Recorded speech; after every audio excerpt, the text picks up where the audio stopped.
Hello, नमस्कार, आदाब, सत श्री अकाल मेरे सभी दोस्तों को।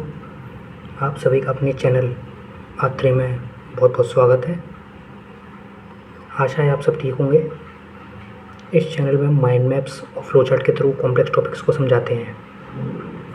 तो अपना आज का टॉपिक है फैक्टर्स अफेक्टिंग ग्रोथ। और ये जो चैप्टर है ये MBBS, BAMS, नर्सिंग, फार्मेसी सभी के लिए रेलेवेंट है। ठीक है। अब टॉपिक चालू करने से पहले एक इम्पॉर्टेंट चीज़ ज़रा सोचिए कि एक ही घर में पलने वाले दो भाइयों में से एक का वेट नॉर्मल होता है और दूसरा अंडर वेट क्यों होता है? ये फ़र्क क्यों आता है? इसका ही जवाब अगर आपको जानना है तो हमें इस लेक्चर में मिल जाएगा। इसका जवाब जानने के लिए इसका जवाब हमें मिलेगा इस लेक्चर में। चालू करते हैं। Factors affecting growth. तो ऐसे कुछ फैक्टर्स होते हैं जो ग्रोथ को अफेक्ट करते हैं। वो फैक्टर्स क्या होते हैं? Fetal factors. फीटल फैक्टर्स में आते हैं जेनेटिक्स। अगर पेरेंट्स टॉल हैं तो बच्चा भी 80% चांसेस है कि बच्चा भी टॉल होगा। अगर पेरेंट्स शॉर्ट हैं तो 80% चांस है बच्चा भी शॉर्ट होगा। अगला इसमें फीटल फैक्टर में अगला पॉइंट आता है सेक्स। बॉयज़ में ग्रोथ ज़्यादा फास्ट होती है इन कंपेरिजन टू गर्ल्स। और अब बात करते हैं हॉर्मोन्स। तो जब बच्चा फीटस में होता है तो प्लेसेंटा के थ्रू थायरोक्सिन, इंसुलिन, कॉर्टिसोल और GH ये बच्चे के ऊपर एक्ट करते हैं। थायरोक्सिन क्या करता है? बच्चे के टिश्यू ग्रोथ कराता है। इंसुलिन जो होता है ये न्यूट्रिएंट स्टोरेज कराता है। कॉर्टिसोल जो होता है वो लंग लीवर की मैच्योरेशन कराता है। ये जो इसका कॉर्टिसोल जो है ये 7th मंथ में एक्टिवेट होता है। और अपना जो GH है ये जो है ये प्रेजेंट होता है लेकिन अभी उतना यूज़फुल नहीं होता है। और फीटल फैक्टर्स में जो लास्ट पॉइंट है वो है ग्रोथ फैक्टर्स। ग्रोथ फैक्टर्स जो हैं जैसे IGF-1, IGF-2 जो लोकल टिश्यू ग्रोथ होती है बच्चे में उसको कराते हैं। अब दूसरा फैक्टर जो ग्रोथ को अफेक्ट करता है वो है प्लेसेंटल फैक्टर। प्लेसेंटा का जो वेट होता है वो डायरेक्टली प्रोपोर्शनल होता है फीटल के वेट से। क्यों? क्योंकि अगर प्लेसेंटा का वेट ज़्यादा होगा तो जो विलाई जो होंगे उसमें ज़्यादा % होंगे और इससे क्या होगा कि डिस्ट्रीब्यूशन जो है उसका कम होगा और न्यूट्रिएंट का बेटर ट्रांसफ़र होगा। अगला अपना होता है सोशल और एनवायरमेंटल फैक्टर। अगर सोशियो इकोनॉमिक स्टेटस पुअर है तो हम देखेंगे कि जहाँ जैसे वियतनाम वगैरह जो कंट्रीज़ हैं, वियतनाम, इंडोनेशिया, वहाँ बांग्लादेश, यहाँ पे सोशियो इकोनॉमिक स्टेटस उतना अच्छा नहीं है। तो यहाँ हम देखते हैं कि बच्चे में ज़्यादातर माल न्यूट्रिशन और इन्फेक्शन पाया जाता है। और पॉवर्टी, ठीक है, जहाँ जिन जिन कंट्रीज़ में गरीबी है जैसे तो वहाँ अंडर न्यूट्रिशन की हमें साइकिल्स मिलती हैं।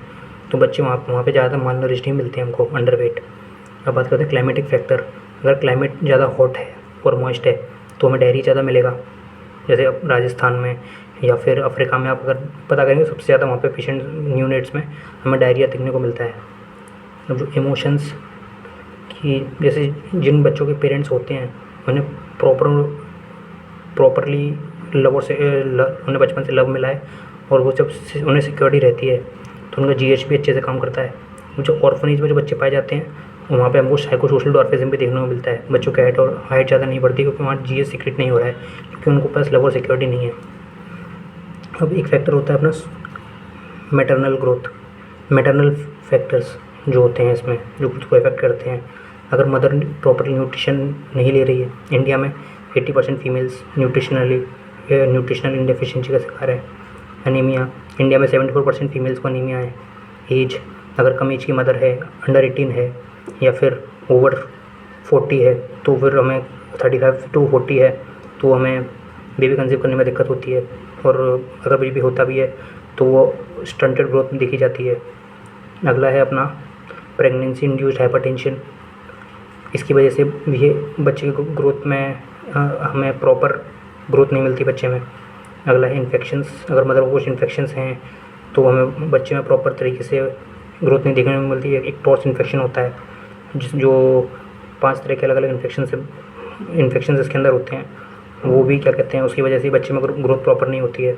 अगर मदर स्मोकिंग और अल्कोहल का कंजम्पशन कर रही है तो बच्चे में इंट्रा यूट्राइन ग्रोथ रिटार्डेशन भी हमें देखने को मिलता है। तभी कहा जाता है कि फीमेल्स को प्रेगनेंसी के टाइम पे स्मोकिंग और अल्कोहल नहीं लेनी चाहिए। अब बात करते हैं पोस्ट नेटल। अब बच्चा जब आ चुका है तो वो कौन कौन सी चीज़ें हैं जो हमें बच्चे में देखी जाती हैं जो ग्रोथ को अफेक्ट करती हैं। तो अगर बच्चे को जेनेटिक सिंड्रोम है, बच्चे की हाइट अगर शॉर्ट है, बच्चे को टर्नर सिंड्रोम है या डाउन सिंड्रोम है तो बच्चे की हाइट शॉर्ट रहेगी। अगर बच्चे को क्लाइनफिल्टर सिंड्रोम या फिर सोटोस सिंड्रोम है तो बच्चा टॉल देखा जाएगा नॉर्मल से। अब क्या होता है कि इंट्रायूट्राइन ग्रोथ रिटार्डेशन मतलब लोअर वेट जिन बच्चों का होता है, लोअर वेट मतलब कि जिन बच्चों का वेट 2.5 kg से कम है वो बच्चे लो बर्थ वेट में आते हैं।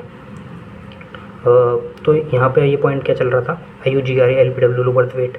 तो यहाँ पे 3 से 5 टाइम्स ज़्यादा चांसेस होते हैं इन बच्चों में स्टंटिंग बढ़ जाते हैं जिन बच्चों का बर्थ वेट लो होता है, इसलिए प्रॉपर न्यूट्रिशन की ज़रूरत होती है मदर को ड्यूरिंग प्रेगनेंसी। अब बात करते हैं, अगला पॉइंट है न्यूट्रिशन। ब्रेस्ट फीडिंग जो होती है वो बच्चे के लिए प्रोटेक्टिव एक तरीके से फर्स्ट लाइन ऑफ डिफेंस कह सकते हैं हम ब्रेस्ट फीडिंग को। लेकिन जिन बच्चे में प्रॉपर तरीके से ब्रेस्ट फीडिंग नहीं होती, बच्चों को कराई जाती है, मदर मिल्क बहुत कम टाइम में ही बच्चों से छुड़वा दिया जाता है, तो उन बच्चों में भी हमको स्टैंडर्ड ग्रोथ देखने को मिलती है। फॉल्टी वीनिंग, अगर हम प्रॉपर तरीके से बच्चे को फॉल्टी वीनिंग वही है, बच्चे को प्रॉपर तरीके से अगर मदर का दूध नहीं मिला और कम से कम 6 मंथ्स तक कहा जाता है बच्चे को प्रॉपरली मदर का मिल्क मिलना चाहिए। लेकिन आजकल लोग क्या करते हैं, मिल्क पाउडर वगैरह और जो भी एनिमल मिल्क होता है वो बच्चे को देते हैं, जो बच्चे के लिए उतना फ़ायदेमंद नहीं है जितना मदर का मिल्क होता है। हॉर्मोन्स, GH और थायरोक्सिन हार्मोन जो होते हैं ये भी ग्रोथ में बच्चे का हेल्प करते हैं। हमने पिछली बार पहले पढ़ा भी था कि जो GH होता है वो प्रेजेंट होता है बच्चे में, उतना यूज़फुल नहीं होता, लेकिन पोस्ट नेटल पीरियड में यही बच्चे में ग्रोथ मेनली स्टिमुलेट करता है। और थायरोक्सिन का काम तो था ही बच्चे की बॉडी में टिश्यू का ग्रोथ कराना। एस्ट्रोजन और टेस्टोजन प्यूबर्टी वाले टाइम पर बहुत ज़्यादा अच्छे से काम करता है बच्चे ग्रोथ में। इन्फेक्शंस, अगर बच्चे को डायरिया या फिर रेस्पिरेटरी ट्रैक्ट इन्फेक्शंस हैं तो बच्चे की ग्रोथ जो है नॉर्मल से रिटार्डेड रहेगी। अब एक बहुत इंपॉर्टेंट फैक्ट है कि अगर बच्चे को 2 ईयर्स तक अगर डायरिया के 5 एपिसोड्स या उससे ज़्यादा एपिसोड्स आ चुके हैं तो 20% ज़्यादा चांस है बच्चे को ग्रोथ स्टंटेड रह जाएगी। इसमें कुछ 2 फैक्टर और इंपॉर्टेंट है, ये उतने इंपॉर्टेंट नहीं है लेकिन आप अगर एग्जाम में लिख देंगे नॉलेज वाइज भी आपको ये इंपॉर्टेंट है। वो ये है कि ड्रग्स, जो एंड्रोजन होता है ये क्या करता है, जो एपिफाइजल प्लेट्स होती हैं उनको क्लोज कर देता है, तो जो ग्रोथ होती है वो रुक जाती है। दूसरा है ट्रॉमा, लोकलाइज्ड ग्रोथ अरेस्ट, अगर बच्चे को कोई ट्रॉमा वगैरह हो गया तो उसकी ग्रोथ में रुकावट आ जाती है। अब बात करते हैं कि कुछ लॉज होते हैं ग्रोथ के जो हमारे लिए देखना बहुत ज़रूरी है। तो बच्चे की जो ग्रोथ होती है वो कंटिन्यूस होती है और एक ऑर्डर सेट पैटर्न में चलती है, एक सेट ऑर्डर में चलती है। जो वेलोसिटी होती है बच्चे की वो जो ग्रोथ की जो वेलोसिटी होती है वो हाई होती है। कब होती है, बच्चा जब फीटस में होता है तब। दूसरा सबसे उसका अच्छा सर जाता है प्यूबर्टी में, और लो होती है मिड चाइल्डहुड में। अब बात करते हैं डायरेक्शन। तो ग्रोथ की जो डायरेक्शन होती है सेफेलोकॉर्डल, सेफेलो मतलब हेड, कॉर्डल मतलब टो, हेड से टो की तरफ जाती है। प्रॉक्सिमो डिस्टल मतलब प्रॉक्सिमल एंड से डिस्टल एंड की तरफ जाती है। मतलब सबसे पहले बच्चे की ग्रोथ जो होती है वो ट्रंक में होती है, फिर लिम्ब में, उसके बाद फिंगर्स में। तो बच्चे का जो ब्रेन होता है बहुत इंपॉर्टेंट फैक्ट है यहाँ पे, वो 90% तक डेवलप हो जाता है 2 ईयर्स की एज तक। अब बात करते हैं कॉन्सिक्वेंसेस क्या होंगे अगर बच्चे की ग्रोथ प्रॉपर नहीं हुई है तो उसके कॉन्सिक्वेंसेस क्या क्या होंगे। सबसे पहला तो चाइल्डहुड उसकी स्टंटिंग हो जाएगी, ग्रोथ प्रॉपर नहीं होगी, उसकी मसल वेस्टिंग हो जाएगी, उसका वेट प्रॉपर नहीं बढ़ेगा। इन्फेक्शन वगैरह बच्चे को जल्दी होगी, उसकी इम्यूनिटी उतनी स्ट्रॉन्ग नहीं रहेगी। एडल्टहुड में क्या होगा, एक बार्कर हाइपोथेसिस होती है, इसके हिसाब से जो लो बर्थ के बेबीज़ होते हैं उसमें डायबिटीज़ मेलाइटिस टाइप 2 होने के चांस बहुत ज़्यादा होते हैं। हाइपरटेंशन, कोरोनरी आर्टरी की होने और डिजीज़ होने के चांसेस और डिसलिपिडीमिया के चांसेस भी उसमें नॉर्मल से 30% ज़्यादा होते हैं। तो दैट्स ऑल, ये था हमारा लेक्चर। और हाँ, हमारे एक पॉइंट और मिस हो गया था, सोमेटिक ग्रोथ। तो सोमेटिक ग्रोथ क्या है? सोमेटिक ग्रोथ में ये होता है कि अगर बच्चे की ग्रोथ प्लेट्स क्लोज हो जाती हैं गर्ल्स में 18 ईयर्स की एज में और बॉयज़ में 20 से 22 ईयर्स की एज में, तभी कहा जाता है कि लड़कियों की हाइट 18 साल तक बढ़ती है और लड़कों की 22 ईयर्स तक बढ़ती है। अब बोन एज जो होती है ये इंडिकेट करती है हमें मैच्योरेशन का। हम बोन से बता सकते हैं कि इंसान की ग्रोथ को एक्सेस कर सकते हैं। फिर इसमें जो लीन मास होता है वो डायरेक्टली प्रोपोर्शनल होता है हाइट की, जिसकी बॉडी में जितना ज़्यादा लीन मास होगा तो उसकी हाइट उतनी अच्छी होगी। बॉयज़ में जो होती है मसल ज़्यादा होती हैं, गर्ल्स में फैट ज़्यादा होता है, और मेनली उनका फैट कहाँ एक्यूमुलेटेड होता है, ब्रेस्ट में, थाइज में और बटक्स में। Thank you, that's all for today. अगर आपको कोई और सजेशन है, अगली वीडियो के लिए रिकमेंडेशन है तो हमें बताइए। अब वीडियो में अंत तक बने रहने के लिए आपका बहुत बहुत धन्यवाद। आपका दिन शुभ हो।